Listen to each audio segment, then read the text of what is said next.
Soya ബോളും ബീഫും ചേർത്തിട്ടുള്ള വളരെ ഡെലിഷ്യസ് ആയിട്ടുള്ള ഒരു ഡിഷാണിത്. ചോറിന് മാത്രമല്ല അപ്പം, പൂരി, ഉപ്മ, ദെൻ ചപ്പാത്തി ഇതിനെല്ലാം ഇത് ഉപയോഗിക്കാവുന്നതാണ്. 3 ടേബിൾ സ്പൂൺ കുക്കിംഗ് ഓയിലിലേക്ക് 1 കപ്പ് സവാള അരിഞ്ഞത്, അതായത് നല്ല വലിപ്പമുള്ള 3 സവാള മതിയാകും. അത് ഇത്തിരി ഉപ്പ് ചേർത്ത് ലൈറ്റ് ബ്രൗൺ കളർ ആകുന്നത് വരെ സോട്ട് ചെയ്തെടുക്കുക. ശേഷം മസാലയ്ക്ക് വേണ്ടി 2 ടേബിൾ സ്പൂൺ വലിയ ജീരകം, 1.5 ടീസ്പൂൺ ചെറിയ ജീരകം, 3 പോട്ട്സ് തക്കോലം, 4 പോട്ട്സ് ഏലക്ക, 2 പോട്ട്സ് ഗ്രാമ്പൂ, ദെൻ സിനാമൺ സ്റ്റിക്ക് 1.5 ഇഞ്ച് ലെങ്ത്, കുരുമുളക് 1 ടീസ്പൂൺ. ഇത്രയും ഇൻഗ്രീഡിയൻസ് നന്നായി ചൂടായി വരുമ്പോൾ അതിലേക്ക് 1 ടീസ്പൂൺ മഞ്ഞൾപ്പൊടി ആഡ് ചെയ്യുക. ശേഷം അതിലേക്ക് 3 table spoon red chilli powder add ചെയ്യുക. എരിവ് കൂടുതൽ വേണമെന്നുള്ളവർ 4 ടേബിൾ സ്പൂൺ വരെയാകാം. ശേഷം അതിലേക്ക് Kashmiri chilli powder 2 table spoon add ചെയ്യുക.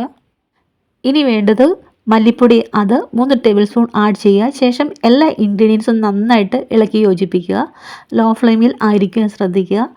ഈ ചില്ലി പൗഡറിൻ്റെയൊക്കെ കളറൊക്കെ ഒന്ന് മാറി ചെറിയൊരു ലൈറ്റ് ബ്രൗൺ കളറിലേക്ക് വരും.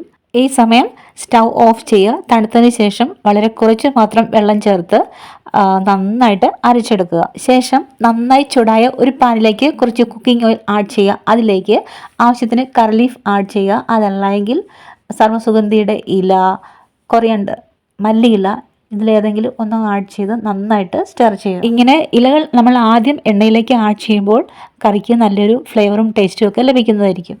ഇനി ഇതിലേക്ക് 3 ടേബിൾ സ്പൂൺ വീതം ഇഞ്ചിയും വെളുത്തുള്ളിയും ചതച്ചെടുത്ത് ചേർത്ത് കൊടുക്കാം. ശേഷം ലൈറ്റ് ബ്രൗൺ കളറാക്കി വഴറ്റി വെച്ചിരിക്കുന്ന സവാള ചേർത്ത് സ്റ്റർ ചെയ്യാം. ഓക്കെ, ദെൻ ഇനി തക്കാളി ചേർത്ത് കൊടുക്കാം. നന്നായിട്ട് പഴുത്ത 4 തക്കാളി, നല്ല വലിപ്പമുള്ള തക്കാളി, അതിൻ്റെ സ്കിൻ റിമൂവ് ചെയ്യുക. ശേഷം കട്ട് ചെയ്ത് ഇതിൻ്റെ കൂടെ ചേർത്ത് നന്നായിട്ട് ഇളക്കി യോജിപ്പിക്കുക. ലോ ഫ്ലെയിമിൽ മതിയാവും. ഒരു ഇത്തിരി ഉപ്പ് കൂടി ആഡ് ചെയ്യുകയാണെങ്കിൽ തക്കാളി വളരെ വേഗത്തിൽ ആ ഒരു മിക്സിലേക്ക് ഡിസോൾവ് ആകുന്നതായിരിക്കും. ഇതാ നോക്കൂ, ടൊമാറ്റോ നന്നായിട്ട് വെന്ത് ഉടഞ്ഞ് ചേർന്നിട്ടുണ്ട്. ഇനി ഇതിലേക്ക് അരച്ച് വെച്ചിരിക്കുന്ന ആ ഒരു മസാല പേസ്റ്റ് ചേർത്ത് ഇളക്കി യോജിപ്പിക്കാം. ശേഷം ബീഫ് കുക്ക് ചെയ്യാം. 1 kg ബീഫാണ് എടുത്തിരിക്കുന്നത്. ഇതിലേക്ക് നമ്മൾ ഓൾറെഡി തയ്യാറാക്കി വെച്ചിരിക്കുന്ന മസാല മിക്സിൻ്റെ പകുതി ചേർക്കുക. ആവശ്യത്തിന് ഉപ്പ് ചേർക്കുക. 1 സ്പൂൺ എണ്ണയും കൂടി ചേർത്ത് നന്നായിട്ട് മിക്സ് ചെയ്യുക. ഇത് ടെൻഡർ ബീഫാണ്, അതുകൊണ്ട് 2 വിസിൽ മതിയാകും. അല്ലാത്തതിന് 3-4 വിസിൽ വരെ വേണ്ടി വരും.